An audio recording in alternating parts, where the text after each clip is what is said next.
고린도전서 전체의 주제가 있다면 굉장히 심플한 한마디로 말씀드릴 수 있을 것 같다라고 그렇게 어느 순간에 여러분께 확인해 드렸습니다. 그 주제는 바로 사랑이라고 하는 주제입니다. 사랑. 고린도 교회 교인들은 저들이 지식이 있다고 자랑했고요. 저들에게 앞으로 또 보겠지만 복음 안에 굉장한 자유가 있다라고 저들은 자랑했고, 저들은 성령의 은사로 말미암아서 예언도 하고 방언도 하고 여러 가지 성령의 사역 안에 자신들이 체험을 하고 있다라는 것을 자랑을 했던 사람들입니다. 굉장히 한편으로는 아주 담대하기도 하고 담대하다 못해 좀 너무 저돌적이기도 한 그런 사람들로 차 있었던 고린도 교회.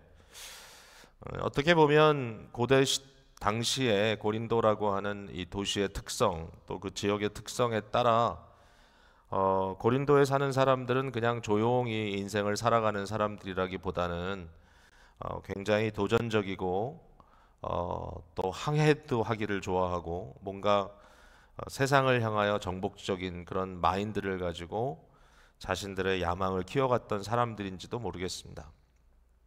이런 사람들이 예수를 믿고 그리스도 예수 안에서 복음의 진가를 경험하고 있는데 이 복음이 얼마나 저들에게 큰 격려가 됐는지 몰라요. 복음은 그런 거잖아요. 근데 이 복음이 저들을 막 역동적으로 움직이다 보니까 굉장히 중요한 사실을 저들이 좀 놓치기 시작한 것 같습니다. 그것은 뭐냐면 사랑이라고 하는 그리스도 예수의 존재와 삶을 한마디로 이렇게 축소해서 생각할 수 있는 가장 고귀한 품격이고 또 가치인 것이죠. 저와 여러분이 구원을 받았을 때 그 구원받은 때가 언제인지, 우리가 어떤 정확한 과정을 통해서 구원을 받았는지 사실 다 알지 못하는 것도 정상입니다. 그러나 우리가 구원을 받았다면, 이 구원이라고 하는 것을 정말 체험했다면 피할 수 없는 한 가지 사실이 있어요. 그건 뭐냐면 구원은 우리를 개인 중심적이거나 또 이기적인 존재로 가만두지 않는다라는 사실입니다.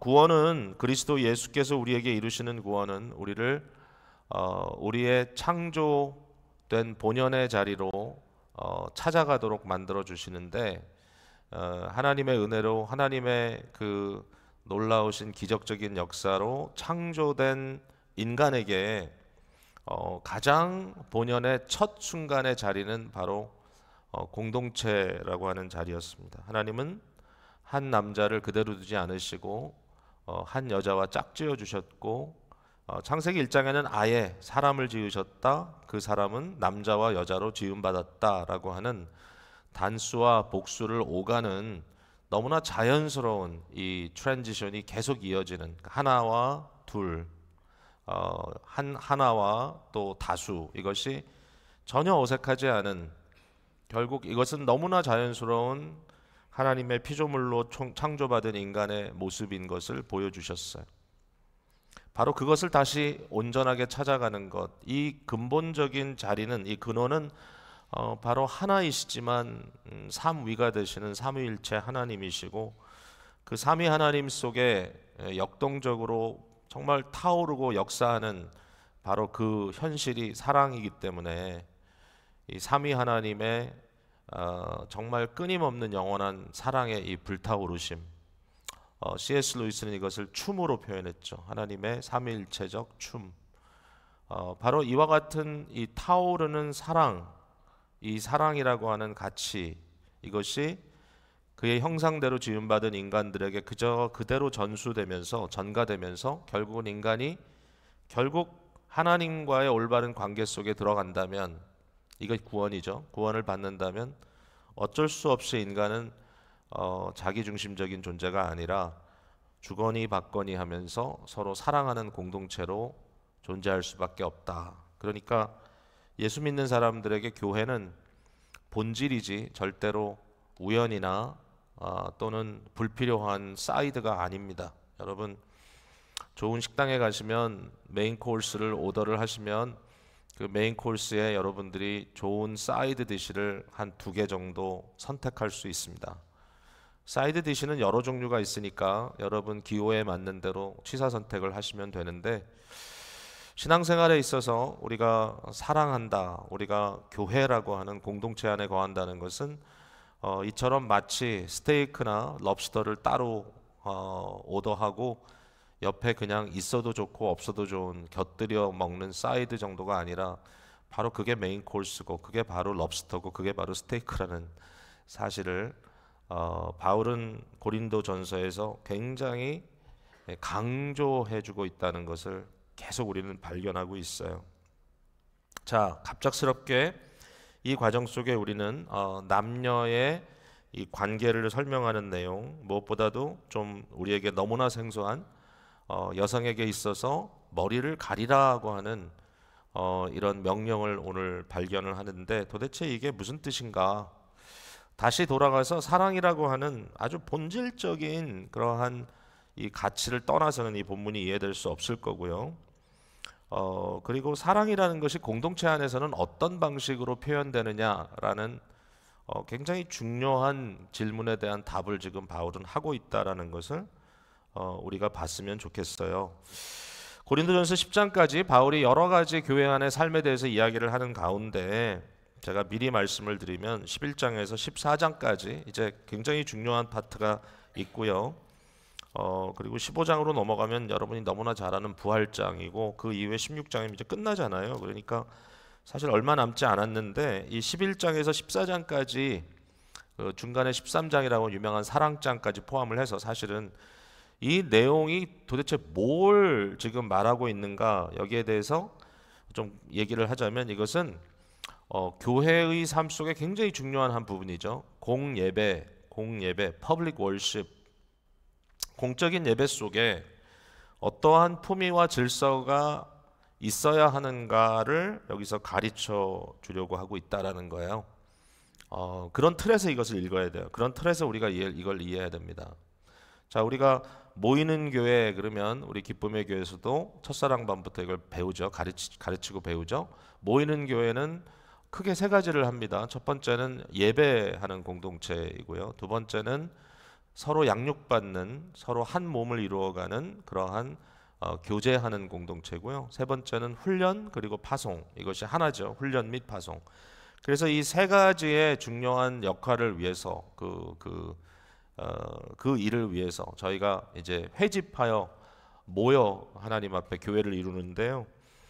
이 중에 공예배, 이 퍼블릭 월십이라는 게 너무 중요하다. 사실 이제 기쁨의 교회에서는 여러분이 아시지만 예배라고 하는 단어를 주일 예배에만 적용을 합니다. 1부, 2부, 3부로 우리가 모이고 있고 또 EM 예배도 있지만 이 예배는 공예배라고 불러요. 퍼블릭 월십. 혹시 여러분이 모르셨다면 이 퍼블릭 월십은 여러분에게 취사 선택이 아니고 기쁨의 교회 회원이라면 must 하는, 꼭 그 자리에 있어야만 하는 회원들에게 반드시 헌신되고 이행해야 될 그러한 중요한 회집입니다. 왜냐하면 우리는 사람 앞에 모이는 것이 아니라 천상의 하나님 보좌 앞에 모이는 거기 때문에 우리의 주인 되시고 우리의 왕 되신 주님께서 일주일에 한 번씩 이러한 공개적인 공적인 예배를 통해서 공동체가 함께 나를 봐라, 함께 내 앞에 나와라 라고 명령하셨기 때문에 이 명령에 대해서 우리가 순종하는 것은 옵션이 아니고요. 정말 우리가 구원받은 자라면, 정말 우리가 하나님을 우리의 왕으로 모신다면 이것은 반드시 해야 되는 일이고, 혹시라도 특별한 이유로 인하여 이 자리에 오기가 어려운 경우라도 그 예배가 어떠한 방법이든지 공적으로 성립되기 위해서 여러분은 최선을 다해야 할 책임을 지니고 있어요. 그만큼 공예배는 너무 중요합니다. 금요일도 공적인 모임이긴 해요. 우리가 이 모임은 우리 전체가 모일 수 있도록 아나운스 돼 있고 매주 모이는 거지만, 그러나 이 예배는 이 모임은 우리가 예배라고 부르진 않아요. 이것은 금요 집회다. 그래서 여러분의 신앙생활에 우리의 또 교회로서의 단합, 이 모든 일에 굉장히 중요한 시간이기는 하지만 주일 예배와 동등한 위치에 놓을 수는 없는 그러한 모임이에요. 제가 확실하게 그 말씀을 드릴게요. 자, 오늘 고린도전서 11장에 나와 있는 내용은 공적인 예배라고 하는 이 너무나 교회로서 중요한 아주 핵심적인 그 현장에 어떤 품위와 어떤 질서가 있어야만 하는가, 이제 이것을 가르쳐 주는 내용으로 여러분들이 보시면 돼요. 자, 여기에 이제 헤드 커버링의 문제가 나옵니다. 여성들이 머리를 가려라, 머리를 이렇게 싸는 수건을 머리에 이렇게 둘러라, 이제 이런 뜻인데, 자, 이거를 우리가 어떻게 이해할 것인가? 오늘은 이제 이걸 사실상 우리 교회에서는 안 하잖아요. 어느 여성에게 헤드 커버링을 하셔야만 예배에 들어올 수 있습니다. 뭐 저 밖에서 준비 안 해오신 분들에게는 교회에서 옛날에 마스크 하나씩 준비해서 드리듯이 뭐 준비해놨다가 꼭 하나씩 쓰고 들어가도록 하는 이제 그러한 것은 이제 없습니다. 혹시라도 여러분들이 경험적으로 그런 공동체를 혹시 만나신 적이 있을지 모르겠어요. 아마 제3세계의 컨텍스트 때 그럴 수 있고요. 동남아 같은 경우에는 그런 일이 아주 빈번한 것 같습니다. 그리고 특별히 이 구교, 이 로마 카톨릭교 안에서는 그러한 경우가 상당히 많이 있어서 머리를 가리는 것이 일종의 경건의 모습으로 비춰질 때가 있어요. 그래서 혹시 그러한 상황에서 여러분이 머리에 뭔가를 쓰지 않으면 안 될 것 같은 그러한 좀 이런 그 위압을 받았다면 아마 조금 이 내용이 좀 마음에 이해를 할 수 있을 만큼 뭔가 이해할 수 있는 그런 범위가 있는지 모르겠어요. 오늘은 어쨌든 우리 컨텍스트 안에서 과연 이 본문이 유효한가? 이건 그냥 머리에 쓰라는 얘기니까 그냥 뛰어넘어도 되는가? 여러분 성경에 뛰어넘어도 되는 부분이 있을까요? 사실 더 중요하고 덜 중요한 부분은 가미자가 있다라고 말씀을 드릴 수 있어요. 그러나 이 전체가 다 하나님의 말씀이 우리에게 전달되는 수단이기 때문에 또 말씀 자체이기 때문에 저희가 어떤 부분은 좀 이렇게 좀 뭐랄까 이렇게 큼직큼직하게 볼 수 있고 어떤 부분은 굉장히 작게 잘라서 볼 수 있지만 그러나 이건 불필요하다고 넘어갈 수 있는 부분은 아닌 것 같아요. 여기에 뭔가 중요한 원리는 담겨져 있다는 걸 우리가 봐야 하는데 그렇다면 이걸 어떻게 우리가 유효하게 봐야 되는가? 제가 말을 꺼냈으니까 여기도 잠깐 얘기는 할게요. 카톨릭 교회에서는요, 이런 몸으로 행동하는 그런 부분이 굉장히 많아요. 이렇게 비주얼라이즈 되는 게, 여러분 왜 그렇다고 하시는지 이렇게 질문을 하면, 뭐 나름대로 여러분 생각이 있겠지만, 여기는 사실은 굉장히 깊은 철학적인 배경이 있어요. 철학과 신학적인 배경이 있는데, 카톨릭 교회의 가장 대표적인 신학자라 그러면 이제 토마스 아퀴나스라고 하는 사람을 꼽을 수밖에 없어요. 중세기에 정말 하이 미들 에이지라고 제일 화려한 중세기에 아주 훌륭한 신학자로 자리를 잡고 있던 분이에요. 그때는 뭐 구교 신교가 나뉘기 전이니까 소위 말하는 이제 서구 교회, 웨스턴 처치라고 말할 수 있겠죠. 가장 중요한 신학자 중에 한 분이라고 말할 수 있는 아퀴나스가 오늘날 카톨릭 교우들에게는 거의 유일한 저들의 아주 대표적인 신학자라고 이렇게 중세기 신학자라고 말할 수 있는데 이분은 헬라의 철학자인 아리스토텔레스의 영향을 많이 받았어요. 그래서 아리스토텔레스의 영향 속에서 그 아리스토텔레스가 가지고 있던 어떤 인지론이라 할까요? 그가 생각하는 어떤 이 현실의 이해, 지식의 이해, 뭐 이런 여러 가지 인간의 이해 이런 것들이 기본적인 틀이 돼가지고 결국은 이제 신학을 구축해 나가게 됐다는 것이죠. 근데 이제 아리스토텔레스가 굉장히 굳건하게 믿었던 것이 뭐냐면 인간이 이 리얼리티죠. 실제를 만나는 길은 인간이 실제를 이렇게 만나는 길, 실제를 알게 되고 실제를 접하게 되고 실제를 경험하게 되는 그 통로가 있다면, 그 게이트웨이가 있다면 그것은 바로 인간의 감각이다. 소위 이제 우리가 말하는 그 인간의 그 오감이라고 말할 수 있겠죠.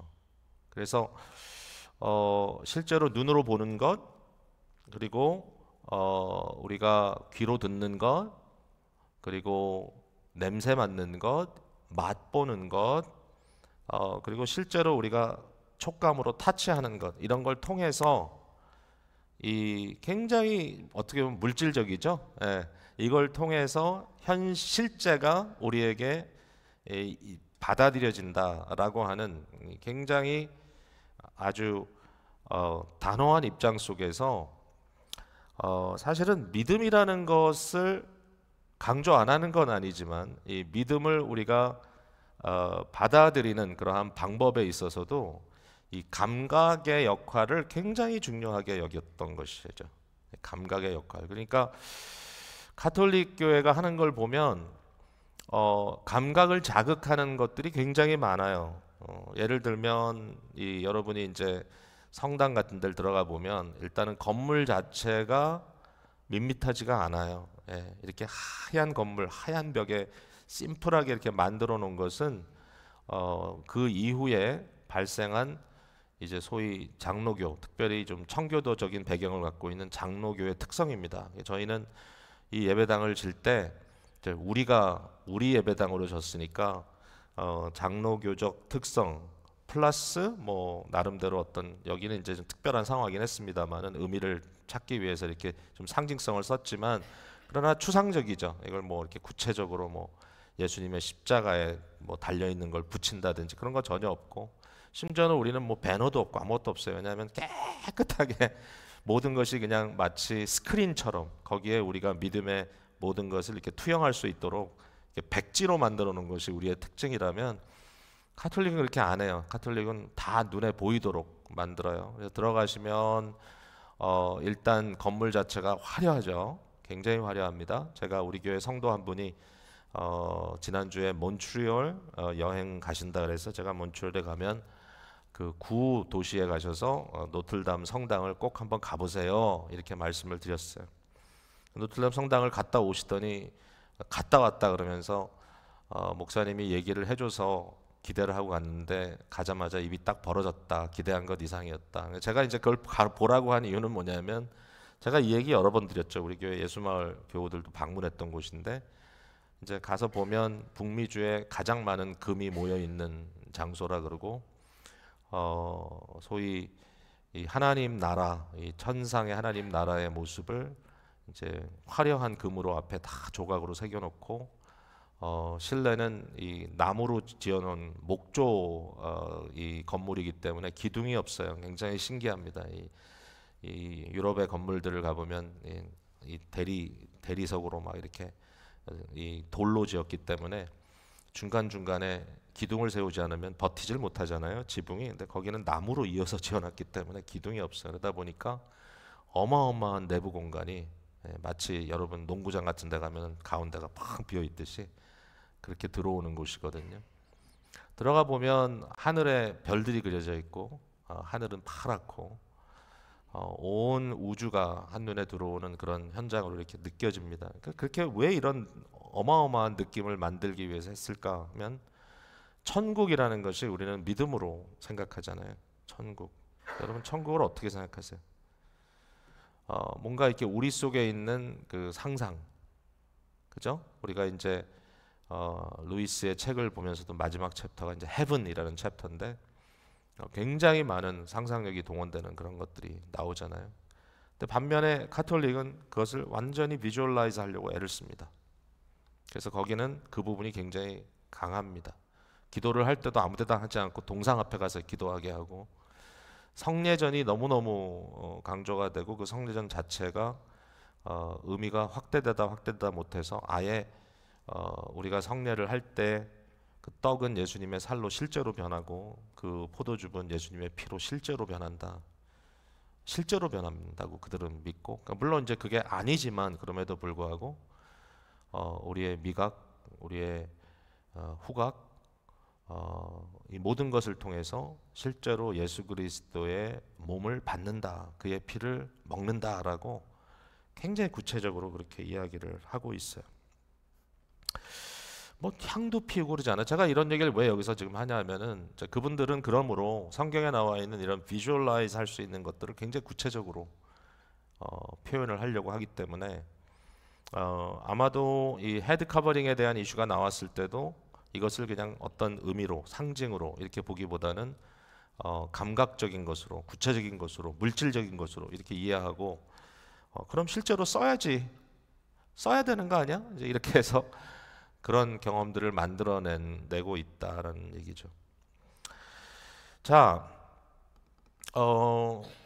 굉장히 중요한 이제 성경 해석의 문제가 여기 나오죠. 그래서 이 본문을 보았을 때 어디까지가 시대와 상황을 초월하는 본질적인 원리이고 어디까지가 문화적 시대적 적용인가. 그러니까 문화적 시대적 적용이라면 문화적 시대적 상황이 바뀌었을 때는 그 적용점이 바뀔 수 있죠. 똑같이 적용은 안 해도 된다는 얘기죠. 그러나 적어도 그 말씀의 본질, 그 말씀의 기본적인 원리가 있다면 그것은 시대와 상황을 초월하는 원리가 되겠죠. 그것은 우리에게 너무나 중요한 것이 될 것입니다. 자, 이제 그러면 조금 더 구체적인 내용을 한번 들어가 볼게요. 자, 여기서 우리가 놓치지 말아야 될 이 상황을 봐야 돼요. 상황을. 그러니까 첫 번째로 아까 얘기를 이미 했습니다만 이건 이제 공예배라고 하는 것을 놓치면 안 됩니다. 여기에 4절과 5절을 한번 보실래요? 예, 한번 보세요. 이제 좀 자세히 봐야 돼요, 우리가. 무릇 남자로서 머리에 무엇을 쓰고 기도나 예언을 하는 자는 그 머리를 욕되게 하는 것이요. 무릇 여자로서 머리에 쓴 것을 벗고 기도나 예언을 하는 자는 그 머리를 욕되게 하는 것이니. 일단은 이제 우리가 여기 조금 놀래야 되는 이제 부분이 뭐냐면은 이제 요즘은 이제 여성들의 역할, 교회 안에서 여성들의 역할에 대해서 이제 미국에 있는 이 복음주의 교회들도 여전히 이 문제가 굉장히 어려운 문제입니다. 물론 뭐 진보적인 교회들 입장에서는 뭐 이걸 이슈조차 만들지 않고요. 요즘은 미국에서는 여러분 뭐 아시나요? 대부분의 그 이 소위 메인라인 교회들, 그러니까 이제 주류 교회들의 신학 교회는 이미 여성들이 다수가 됐기 때문에 이제 최근에 목회자로 세움 받는 분들은 대부분 여성들입니다. 이게 이제 미국의 소위 그 주류 교회라고 할 수 있는 뭐 연합장로교회, 연합감리교회 이제 이런데 많은 이제 그 소위 성직자들이 이제 여성들이 이제 나오고 있어요.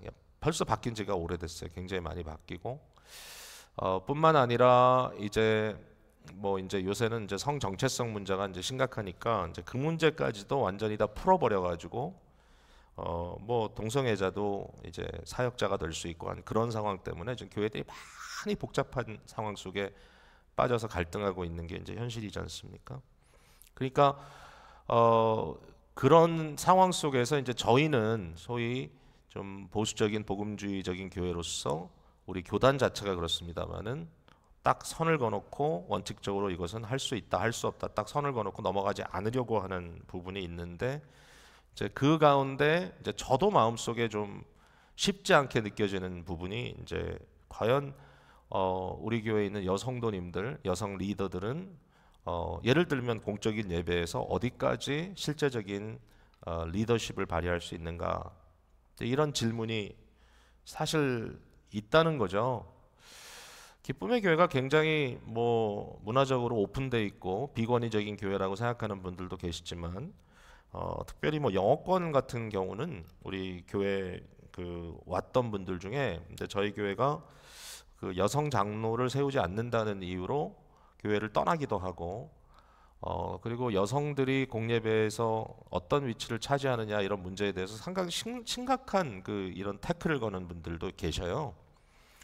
뭐 제 입장은 있습니다. 제 입장은 있는데 제 입장이 우리 교단 입장하고 동일하지는 않기 때문에 저는 교단의 헌법을 존중하는 의미에서 제가 거기에 소속된 목회자이기 때문에 제 생각만 가지고 그걸 막 뒤집어 엎을 수는 없기 때문에 이제 질서라는 측면에서 나름대로 이제 어디까지가 허용의 범위인가 이제 이런 고민들을 하고 있지만 저는 이제 그 중에 하나가 이제 여성들이 교회에 집사 또는 우리 교회에서 이제 권사라고 부르지만 이제 이것을 공적으로 그러니까 심지어는 뭐 안수를 할 수도 있을 것 같다는 제 입장이에요. 그러나 이제 교단에서는 그렇게 안 하죠. 그러니까 단순히 취임하는 어포인트돼서 결국은 이제 사역자로 세움을 받지만 이제 영구한 사역자로는 세움 받지 않는 그게 이제 지금 이제 헌법상의 내용이거든요. 제가 다음 이제 8월에 우리 임직 훈련하는 분들에게 이런 얘기를 좀 자세히 나눌 텐데, 이제 이런 것들을 생각하면 지금 현재 우리 교회에서는 주일 공예배 때 한국어 예배라고 제가 좀 구체화해야 될 것 같아요. 1부, 2부, 3부 때 여성 성도가 지금 현재 뭐 권사님이든지 뭐 집사님이든지 공적인 교회에 오피스가 있다 할지라도 남자 집사님들이나 장로님들처럼 공기도를 인도를 안 하세요. 대표 기도를. 그거는 뭐 처음부터 지금까지 이렇게 해온 거예요. 근데 그 부분에 대해서 오픈할 수 있지 않느냐 얘기를 제가 여러 번 했어요. 그렇게 해도 되지 않겠나. 근데 이제 뭐 거기에 대해서 이제 건덕의 문제일 수도 있고 여러 가지가 있습니다만은, 그러나 그 방향에 대해서 계속 고민하고 있어요. 이게 못할 이유가 있느냐?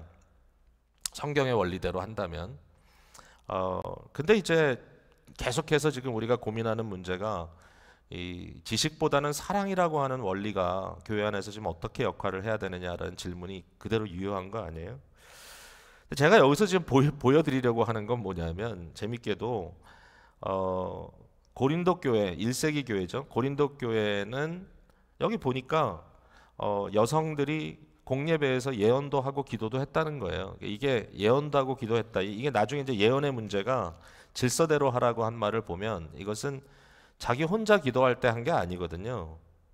프라이빗 프레어를 얘기하는 게 아니에요. 금요일 날 나중에 이제 집회가 끝난 다음에 불 끄고 여성들이 자리에 앉아서 그냥 앉아서 자기 기도하는 걸 얘기하는 게 아니거든요. 이게 공개적으로 사람들 앞에서 전체 기도를 인도하기도 하고, 또 예언, 하나님께 말씀을 받아서 그것을 증거하는, 오늘로 얘기하면 일종의 설교하는 행위라고 할 수 있겠죠. 근데 이런 행위도 실제로 했다라는 것이 여기 이제 근거가 돼 있는 거예요.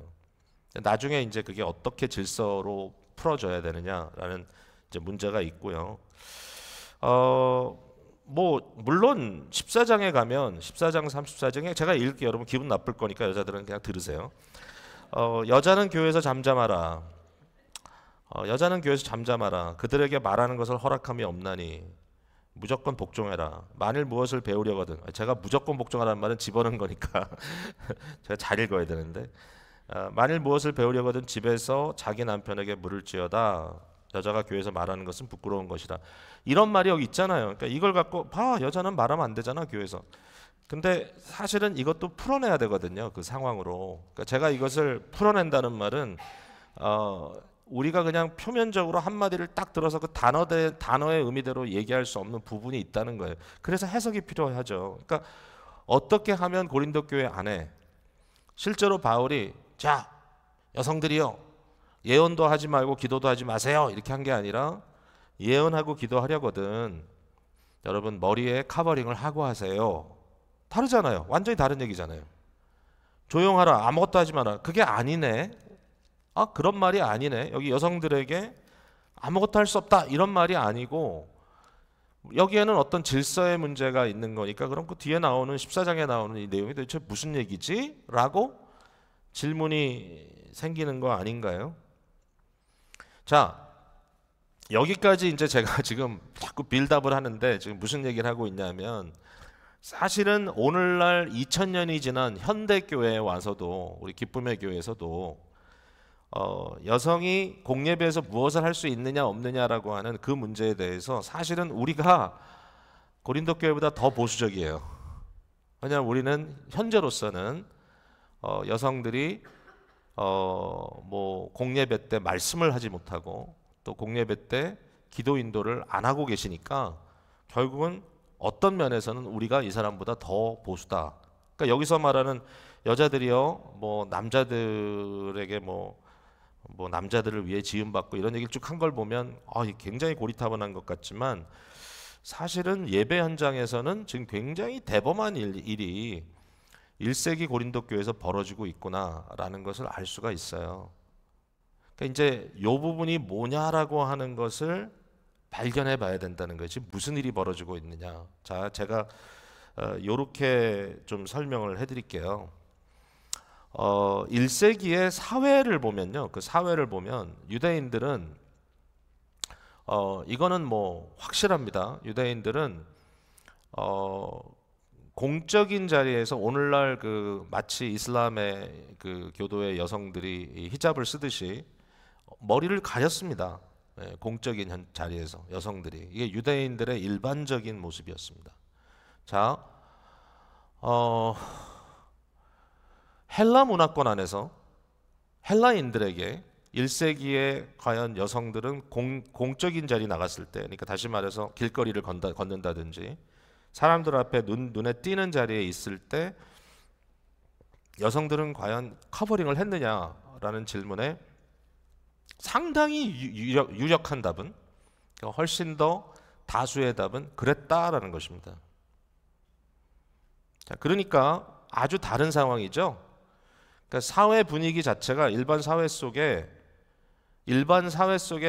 통용되는 방식은 뭐냐면은 퍼블릭 세팅에서 여성들은 커버링을 했다라는 거예요. 자, 그런데 고린도 교회 내용을 보니까 그 똑같은 여성들이 교회 공동체 안에 들어와서 특별히 예배라고 하는 현장 속에 들어와서 그 베일을 벗어 던졌다는 겁니다. 자, 이게 이제 이슈인 거죠. 왜 벗어 던졌을까요? 이분들이 이것을 벗어 던진 이유는 뭐냐면은 복음 안에서 자유를 누렸기 때문이에요. 그렇게밖에 해석할 수가 없어요. 자, 바울 사도가 얼마나 재밌나 보세요. 앞부분에는 남자는 하나님의 형상이요, 여자는 남자의 영광이요, 남자는 여자의 영광, 여자는 남자의 영광이요 등등 얘기하면서 마치 어떤 순서에 있어서 당연히 남자가 위고 남자가 먼저고 여자가 그 다음이라고 얘기하는 것 같지만 11절 12절을 보면 갑자기 느닷없이 이 흐름 속에 바울이 이 얘기를 하지 않으면 안 되는 지점이 나와요. 그 뭐예요? 주 안에서는. 그러니까 그리스도 예수 안에서는 남자 없이 여자만 있지 않고 여자 없이 남자만 있지 아니라 이는 여자가 남자에서 난 것 같이 분명 위에서는 남자가 머리라고 했잖아요. 머리라는 말은 이제 리더십을 얘기하는 게 아니라 근원을 얘기하는군요. 소urce를. 그러니까 바울 사도는 창세기 2장에 나와 있는 창세기의 기사를 통해서 남자를 통하여 여성이 나왔다는 그 포인트를 지금 말하고 있는 거예요. 그러니까 뭔가 여기에 질서가 있고 품위가 있고 순서가 있어야 된다는 걸 강조하고 있음에도 불구하고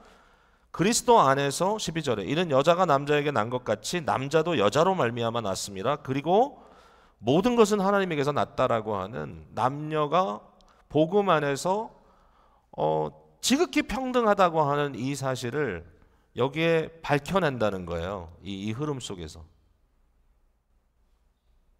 결국은 이제 그 당시 사회에서는 절대로 생각해야 할 수 없는, 그러니까 사회의 귀인들, 일반인들 속에서 이와 같은 어떤 기대감을 도저히 찾을 수가 없는 진정한 의미에서의 여성들의 지위가 회복되는 역사가 교회 안에 벌어지는 거예요. 이미. 이러한 자유로움을 맛보게 된 여성들이 교회 공동체 안에서 한 하나님 앞에 남녀가 함께 예배드릴 때 내가 왜 이걸 써야 돼? 라고 이것을 벗어 던지는 상황을 말하고 있는 거예요. 자, 이런 상황에는 어떻게 할 것인가? 사랑의 법칙이 이제 적용이 되겠죠. 자, 굉장히 중요한 포인트는 이제 질서 또는 권위의 문제인데요. 이제 권위라는 말이 교회에서 참 어렵습니다. 예, 저희가 하도 권위주의 사회 속에 있다 보니까 우리 문화가 이 권위주의적인 것을 좀 벗어 던져야 된다라는 그런 표현을 우리는 많이 썼고 좀 뭔가 리더십도 좀 비권위적이어야 된다 뭐 이런 생각을 좀 많이 했는데 그럼에도 불구하고 어토리티는 되게 중요합니다. 그러니까 누가 권위인가, 어디에 권위가 있는가라는 질문은 굉장히 중요하고요. 그 권위가 궁극적으로 하나님의 말씀에 있고 그 말씀을 하시는 하나님께 있다고 하는 것이 이제 우리의 이제 확신이겠죠. 근데 바울이 이 권위의 문제를 굉장히 적극적으로 여기서 이제 표명하고 있어요. 첫 번째는 사도의 권위를 얘기합니다. 11장 1절에 내가 그리스도를 본받은 자가 된 것 같이 너희도 나를 본받는 자가 되라. 이런 얘기 아무나 못합니다. 제가 뭐 여러분 앞에 아무리 목회자지만 제가 그리스도를 본받은 것처럼 여러분은 저를 본받으세요. 이렇게 얘기할 수 있겠어요? 여러분 웃겠죠? 그러면 아마. 그러니까 이제 뭐 보통 사람 이런 얘기 할 수 없죠. 그러니까 여기는 사도적인 권위를 얘기하는 거예요. 사도는 누굽니까? 교회에 예수 그리스도를 전달해 주는 책임을 갖고 있는 자거든요. 내가 그리스도를 본받은 것처럼 당신들은 나를 본받으세요. 나는 사도로서 여러분에게 그리스도를 전달하는 자입니다. 그리고 2절에 보니까 너희가 모든 일에 나를 기억하고 또 내가 너희에게 전해준 대로, 굉장히 중요한 부분이죠. 바울이 전달자로서의 사명을 했다. 그리고 그 전통이란 말이 나옵니다. 전통. 이 전통이란 말과 함께 16절에 보면 관례라는 말도 나와요. 관례. 그러니까 이미 교회 안에 어떤 문화적인 관례, 교회가 공동체로 모일 때 자연스럽게 형성됐던 어떠한 그러한 그 전통이라는 것은 이것은 그냥 무의미한 게 아니라 우리로 하여금 알맹이 정말 중요한 것들을 담을 수 있도록 그릇 역할을 해주는 거잖아요. 이게 전통이라는 게. 이 그릇이 없으면 다 흐트러지잖아요. 그러니까 뭔가 담아내야 되니까 이런 것을 담아낼 수 있는 그러한 나름대로의 어떤 이 secondary authority라고 할까요? 2차적인 권위. 물론 1차적인 것은 궁극적인 권위는 우리가 믿거니와 종교개혁자들이 그토록 부르짖었던 솔라 스크립트라, 오직 성경 안에서 말씀하시는 성령만이 최종의 권위이지만 그러나 세컨더리 권위는 있는 거죠. 우리가 좀 중요하게 생각해야 한다는 건, 이런 권위에 대한 이야기를 얘기하면서 이제 3절 이후에도 어떠한 질서가 있다는 것을 바울이 계속 암시하고 있어요.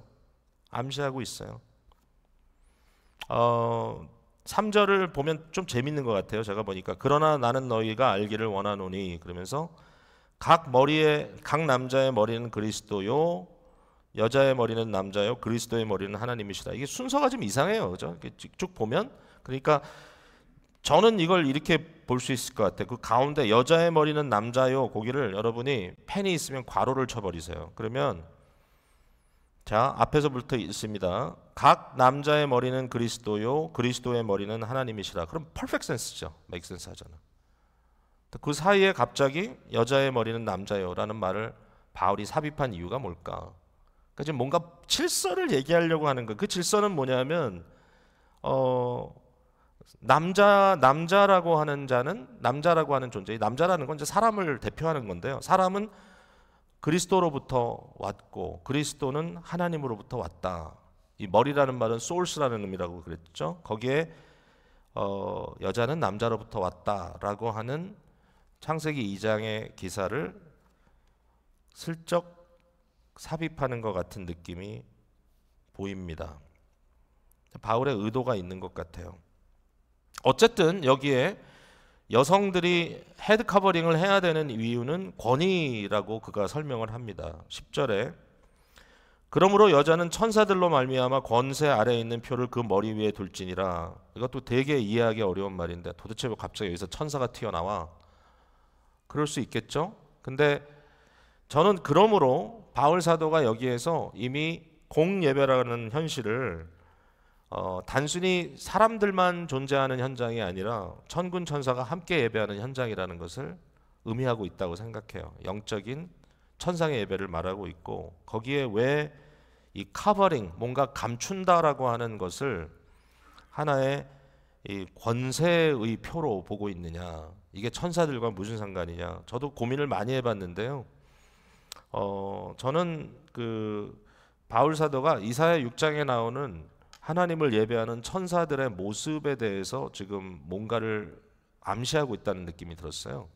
그러니까 여러분, 이사야 6장에 천사가 하나님 앞에서 거룩하다 거룩하다 거룩하다를 외치면서 예배하고 있는데, 하나님 보좌 앞에서, 그게 천상의 예배입니다. 예, 우리가 거룩 거룩 거룩 그래서 찬송할 때 그 거룩이 3번 나오는 이유는 이사야 6장 때문이거든요. 거룩하다 거룩하다 거룩하다 만군의 여호와여 거룩하시도다라고 외치는 그 천사들의 모습을 보니까 두 날개로 자기의 눈을 가리고, 두 날개로 자기의 발을 가리고, 두 날개로 나르면서 하나님을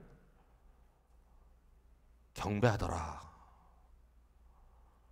감히 하나님 앞에 자기의 모습을 있는 그대로 노출하지 못하고 그 거룩하신 하나님 앞에 자신을 가리우는 이러한 모습이 드러나는 것이 이사야가 이사야 6장에서 본 천상의 예배의 모습이었다면 이 머리를 가리고 있는 그 당시의 여성들의 어떻게 보면 일반적인 관습적인 그 현실 속에서 이제 그것을 벗어던지는 것이 과연 공예배의 진정한 덕을 세우는 것이냐라는 질문에 대해서 바울 사도는 그렇지 않다라고 답을 하고 있는 거예요. 모든 것을 할 때 품위와 질서를 갖고 하라. 제가 이거 이렇게 하다가는 밤을 샐 것 같아서 말씀 끝내야 되겠는데 어떻게 끝내야 될지 되게 지금 곤란스럽습니다. 자, 근데 이렇게 한번 해볼게요. 여기 보니까 바울이 되게 이상한 얘기를 여기서 합니다. 자, 무슨 얘기인가 하면은 14절을 한번 보실래요? 네.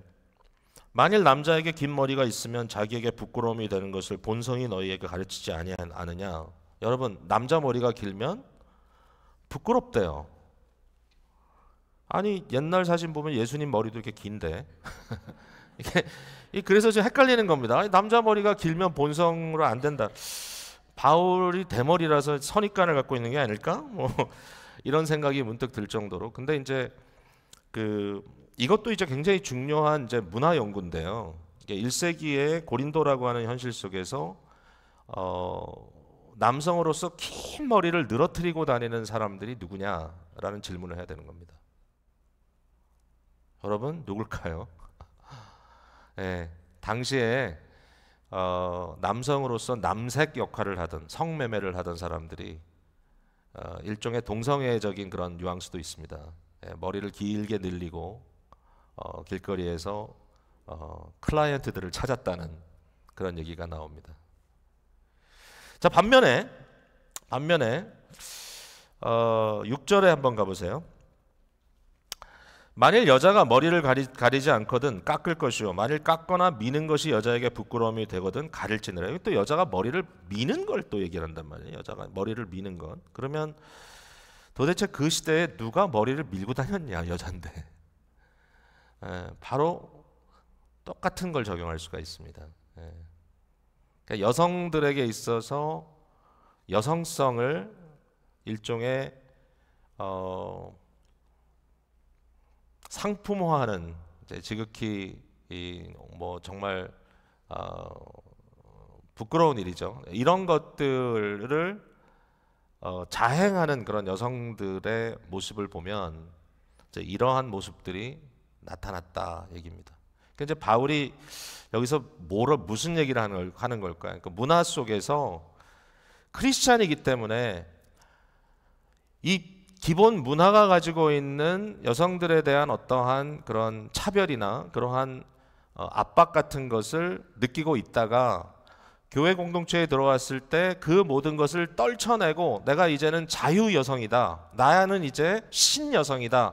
나는 이제 복음 안에 들어와서 마음대로 펼칠 수 있다라고 생각하는 순간에 사실은 가장 문란하고 가장 혼란스럽고 품위 없는 그러한 현상이 교회 공동체 안에서 나타날 수 있다라고 하는 어떤 이 위험한 현실을 바울 사도가 굉장히 어려운 말들을 통해서 지적해내고 있다라는 거예요. 자, 이제 앞으로 우리가 바울이 지적하는 내용을 보면 참 한심한 일들이 고린도 교회 공동체에 많이 있었습니다. 예배 중에도. 어떻게 이럴 수가 있을까? 근데 그게 현실이었어요. 제가 그럼 이걸 어떻게 적용해야 될까요? 오늘 여러분께 이렇게 적용합니다. 아마 각자가 생각할 내용은 참 많은 것 같아요. 근데 이런 거예요. 이게 무슨 꼭 먹고 마시고 뭐 옷 입고 머리를 어떻게 자르고 하는 문제가 아닐 겁니다. 그러나 우리의 죄성이 어떠한 위험이 있냐면 심지어는 하나님께서 우리에게 은혜로 주신 것을 누린다고 하는 그 은혜의 누림이라고 하는 현실 속에서도 그것마저도 파괴적으로 쓰는 인간의 죄악된 본질이 있다라는 거죠. 그게 왜 그럴까요? 죄라고 하는 것은 자기 중심성이기 때문에 그래요. 하나님이 하시는 모든 일들도 결국은 나의 베네핏을 위해서, 나의 편의를 위해서, 내 마음대로 하고픈 나의 자유를 위해서, 결국 나를 위해서 써야 되겠다고 생각한다면, 물론 복음이라는 것이 나에게 주는 기쁨과 감격과 자유와 어떤 모든 것에 대한 변화와 이런 것들이 있는 게 분명하지만, 그러나 그것이 어느 순간 변질되어서 결국은 나를 위한 복음, 나를 위한 하나님, 나를 위한 교회, 모든 것이 나 때문에, 나를 위하여, 나의 목적을 달성하기 위해서 있는 거라고 변질시키는 순간, 심지어는 은혜마저도 파괴적인 무질서한 것으로 바뀌어질 수 있는 그런 가능성이 우리 안에 있다라는 굉장히 어려운 문제입니다. 여러분, 저와 여러분이 여러 가지 배경을 갖고 있어요. 다 달라요. 그래서 어떤 분들은 과거에 받은 상처 때문에 교회 안에 어떤 권위나 질서를 이야기하면 그 자체가 막 마음이 뒤틀리고 트위스트되는 분들도 계셔요. 제가 그걸 느껴요. 어떤 분들은 또 반대일 수도 있고요. 어쨌든 이런 여러 가지 상황 속에서 복음이라는 것이 무엇인가, 그리고 복음의 능력이 오늘날 우리의 현실 속에 어떻게 이것이 적용돼야 되는가라는 문제를 정말 진지하게 사랑이라고 하는 컨텍스트 안에서 고민하며 풀어나가야 될 책임이 우리 모두에게 있다는 것. 교회로서 어떨 때는 좀 파격적인 결정을 할 수도 있을 거예요. 우리가 항상 그런 거에 대해서 그렇게 어렵게 생각지는 않았어요. 또 교회로서 어떤 부분에 대해서는 굉장히 보수적인 그러한 입장을 취할 수도 있을 거예요. 여러분, 어떤 부분에 대해서는 우리가 단호하게 선을 그을 수도 있을 거예요. 이건 절대로 안 된다. 진리의 문제이기 때문에. 이 모든 것들 가운데 왜 그러한 적용, 그러한 어떤 결단, 그러한 것들이 있어야만 하는가라고 하는 중요한 질문 앞에 우리는 너무 단순하게 생각할 수 없다는 거예요. 고민해야 돼요. 어떻게, 무엇이 그리스도 예수의 공동체로서, 사랑 공동체로서 복음을, 그 복음의 품위와 가치를 가장 멋있게 드러내는 일이 될 것인가. 이 앞에서 우리는 끊임없이 자기를 돌아보면서 아마 회개할 일들이 있을 겁니다. 여러분 이미 구원받았다는 이유로 막 살고 계시진 않나요? 여러분 혹시 이미 구원받았다는 이유로 내가 마음에 들지 않는 사람이라고 막 미워하고 있지 않나요? 교회 성도들 가운데 내가 이미 구원받고 나는 괜찮다고 스스로 생각하기 때문에 막 무시하는 사람들이 있지 않나요? 여러분, 예수 믿는다는 이유로, 이미 구원받은 자라는 이유로, 교회 안에 여러분 나름대로의 어떤 역할이 이미 주어졌다는 이유로 모든 상황 속에 남들의 상황, 입장을 고려하지 않고 내가 지금 막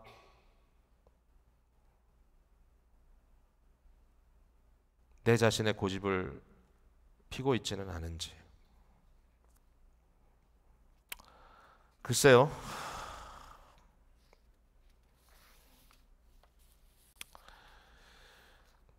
찬양을 들을 때마다 저는 항상 느끼는 게 있어요. 뭐냐면 참 어떻게 저렇게 아름다운 소리를 같이 낼 수 있을까? 자연적으로 하나님께서 우리에게 주신 게 있습니다. 남성은 남성에게, 여성은 여성에게. 물론 남성인데도 여성적인 목소리를 낼 수 있는 또 기교를 갖춘 분들도 계세요. 그런 것도 있으니까. 그러나 일반적으로 우리 모두에게 주어진 것들이 있습니다. 우리에게 음색이 다르고, 우리가 낼 수 있는 소리의 레인지가 다르고, 그러나 그 모든 것들을 함께 소화하면서 아름다운 곡을 만들어내는 그 찬양대 그 소리를 들어보면